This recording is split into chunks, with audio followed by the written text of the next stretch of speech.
Groupe Pelou, l'immobilier bien plus encore présente. Le Grand Matin Week-end Sud Radio. Osez investir, Thomas Binet. Bonjour Jean-Marie. Que faire de votre argent? Où le placer? Comment le placer? Et surtout quand le placer? On va en parler aujourd'hui avec votre invité au programme. Alors au programme du conseil de la semaine, que peut-on faire en cas de vice caché après un achat immobilier? Ça c'est un sujet assez important. On recevra ensuite Bruno Rouleau, directeur de la stratégie et de l'innovation, mais également porte-parole d'AFR Financement, enseigne nationale de courtage immobilier financier. On va parler épargne. Et ça c'est formidable. Et l'innovation de la semaine qui sera consacrée à une application homme-d'homme qui permet aux propriétaires de gérer leurs biens immobiliers. Formidable. AFR Financement, Parole de Lyon présente Osez investir, le conseil de la semaine. Un conseil, Thomas, qui porte sur la hantise de tout acheteur immobilier. Aujourd'hui, vous nous expliquez sur les vices cachés que l'on peut découvrir à la suite d'un achat. Qu'est-ce que c'est qu'un vice caché? Oui, il faut commencer par expliquer ce qu'est un vice caché. C'est un désordre dissimulé, donc pas apparent, et qui affecte un élément de votre bien immobilier au point qu'il en diminue l'usage ou qu'il le rend impropre à l'usage auquel on le destine. Un défaut d'étanchéité, par exemple, illustre assez bien ce qu'est un vice caché. Sachant que c'est rédhibitoire en plus. Alors, quelle action on peut envisager quand on se retrouve dans cette situation? Alors tout d'abord, on va envoyer une lettre recommandée avec accusé de réception au vendeur afin de trouver une sortie amiable, c'est toujours préférable. Mais si cette solution ne donne rien, il vous faudra saisir le juge devant le tribunal judiciaire du lieu de situation de votre bien afin d'engager l'action en garantie en vice caché. Exactement. Et on dispose de combien de temps pour l'engager, cette action? Vous disposez de 2 ans à compter de la découverte du vice caché pour engager toute procédure. Malheureusement, on ne sait pas de combien de temps dispose la justice pour régler le problème. Ça, c'est un autre sujet. Tout de suite, on accueille votre invité de la semaine. Thomas, nous sommes avec Bruno Rouleau. Bonjour à vous. Bonjour Jean-Marie. Directeur de la stratégie et de l'innovation, porte-parole d'AFR Financement. Alors, c'est votre société qui est une enseigne nationale de courtage immobilier et financier. Un réseau aujourd'hui composé d'une trentaine de centres de courtage. Vous proposez des solutions en crédit immobilier, prêt à la consommation, regroupement de crédits, assurance de prêt, entre autres. Vous êtes l'invité de Thomas Binet. Bonjour Bruno Rouleau. Bonjour Thomas. On vous reçoit aujourd'hui pour parler épargne. Mais avant d'aborder ce sujet, je souhaite vous entendre sur le crédit immobilier. On voit depuis plusieurs mois l'accès au crédit entravé par des taux qui remontent et des conditions qui se durcissent, bloquant ainsi le marché de l'immobilier. Alors les conséquences en deviennent multiples. Comment pressentez-vous les prochains mois ?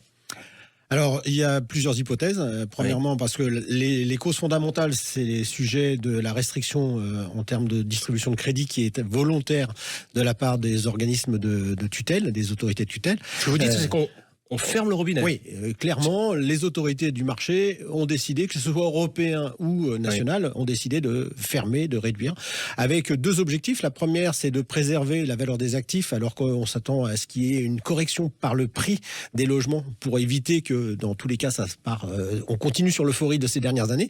Et la deuxième, c'est pour pouvoir protéger, puisque les banques françaises ont la particularité en Europe d'avoir principalement des taux fixes. Donc, ces taux fixes étant engrangés dans les bilans, si jamais vous avez une hausse des taux, votre portefeuille d'encours de crédit, lui, a une valeur qui s'affaisse.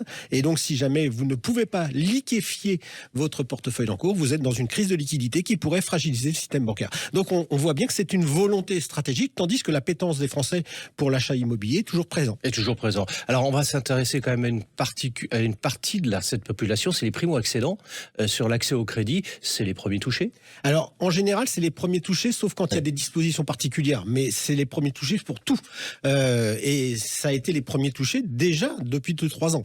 Donc, on a cette population de primo-accédants qui souffre dans la réduction de la durée maximum des crédits, volonté du Haut Conseil de la stabilité financière de limiter à 25 plus éventuellement les 2 années de préfinancement pour le neuf. Mais donc, on est limité alors qu'avant, on montait à 30-35 ans.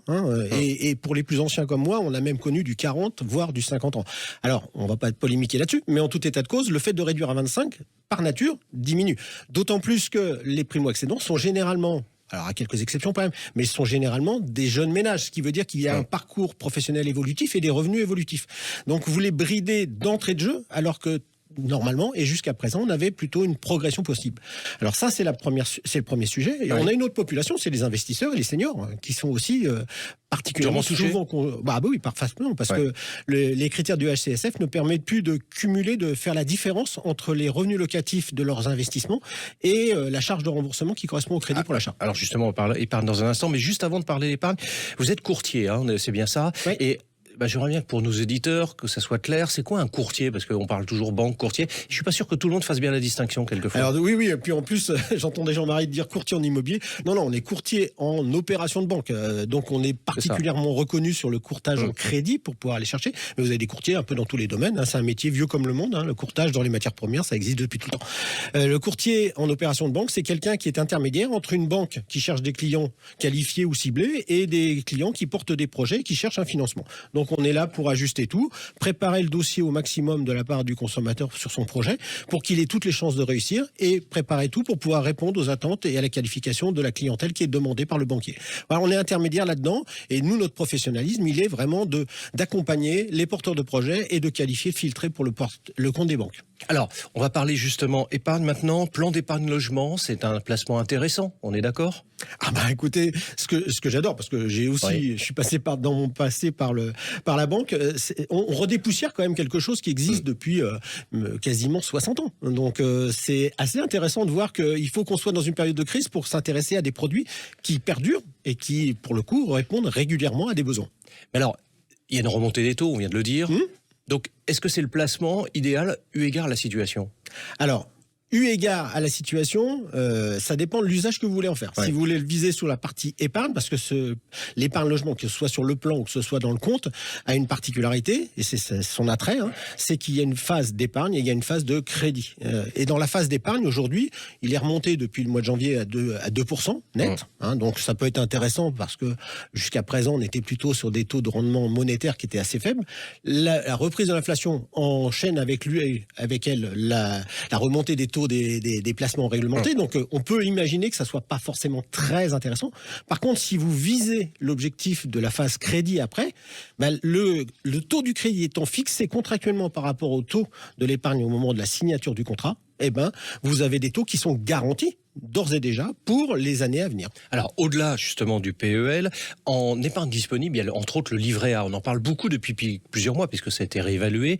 Est-ce que vous conseillez de placer son argent en épargne disponible type livret A? Alors, un courtier par nature n'est pas dans son exercice de profession réglementée quand il est sur la partie épargne. Néanmoins, on a l'habitude, on baigne dans le milieu du marché, et il faut reconnaître quelque chose, c'est que cette épargne, ce livret A, qui a été fustigé par la gouverneure de la Banque de France à un moment en disant qu'au moment des aides du Covid, on avait trop donné sur l'épargne, ça reste quand même le produit de placement préféré avec l'assurance vie, mais ça reste le placement préféré des Français, et toute sa vocation, elle est justement de protéger les aléas du quotidien et d'envisager le reste. Donc aujourd'hui, avec un livret A qui est remonté, et on pourrait parler du livret de développement durable ou du livret d'épargne populaire, c'est clairement un placement intéressant qu'il faut avoir de toute façon, avec un rendement qui est devenu très intéressant. Bruno Rollo, quand on est en train de faire ses placements, son épargne, est-ce qu'il y a un point de vigilance sur lequel vous voudriez attirer l'attention de nos auditeurs ce matin?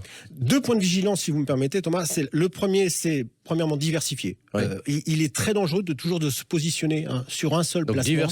Diversification avec une partie liquide, une partie à terme, etc. Et la deuxième chose, c'est ne pas viser le rendement de l'épargne uniquement sur le principe de la fiscalité ou de l'opportunité de valorisation. Donc c'est du long terme, c'est ce que vous voulez nous dire. Il faut avoir les deux.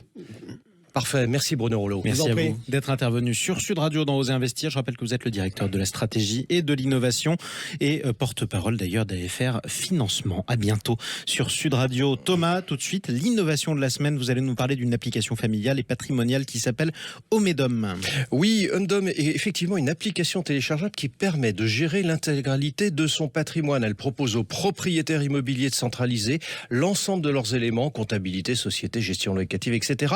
pour garder le contrôle et assurer en toute indépendance le suivi de leur patrimoine immobilier. C'est intéressant. On trouve quoi dans l'application? Des tableaux de bord. On peut catégoriser les mouvements bancaires liés aux biens, paramétrer les locataires, envoyer des quittances, des relances, estimer la rentabilité. Bref, on gère quasiment son patrimoine. C'est presque votre propre agence immobilière. Ça permet quoi également? Vous pouvez effectuer un pilotage financier, ça c'est important aussi, assez précis de vos biens. Vous pourrez surveiller en temps réel les mouvements de trésorerie en reliant votre banque à son application. Veillez aux prochaines échéances. D'autres aspects pour l'application? Ça permet de mettre en commun avec vos proches ou un tiers toutes ces données. C'est très utile dans le cadre de transmission d'informations, d'un héritage, enfin toutes ces situations un peu particulières. Et ça c'est intéressant. En plus, ça coûte combien? Alors, il y a une période d'essai. Les propriétaires peuvent choisir de s'abonner mensuellement sans engagement pour 3,99 € par mois et puis accéder sinon à la version gratuite avec des fonctionnalités restreintes. Je vous invite à aller voir sur omdom.com. OMEDOM. Merci beaucoup Thomas Binet. On vous retrouve dimanche prochain pour un nouveau numéro d'Oser Investir. Avec plaisir. Merci Jean-Marie. Le Grand Matin Week-end Sud Radio. Osez investir, Thomas Binet.